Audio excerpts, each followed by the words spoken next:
রবীন্দ্র জয়ন্তীর খেলা। ও বৌমা, বাবা, এত সেজেগুজে এসব কি করছো? হ্যাঁ,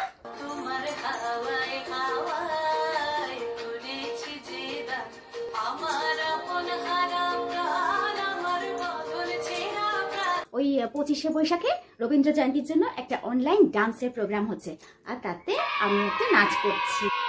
রবীন্দ্র জয়ন্তী, রবি ঠাকুরের জন্মদিনের গান নাচ, তাও আবার ফোনে? কি দিন এলো বাপু। রবীন্দ্র জয়ন্তী হতো গিয়ে আমাদের পাড়া। আমি, বিনতি, নেন্তি, খুন্তি, আমরা সবাই মিলে 4-5 দিন ধরে নাচ গান আবৃত্তি নাটক, সে কত কি, সেসব দিনই আলাদা ছিল।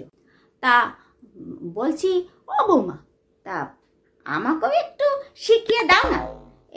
আমি তো করতাম, ভালোই করতাম, সবাই বলতো। হ্যাঁ, আমিও একটু নাচি, ফোনেই নয় করে তোমাদের মতন। আপনি করবেন এই বয়সে? কি যে বলেন না মা।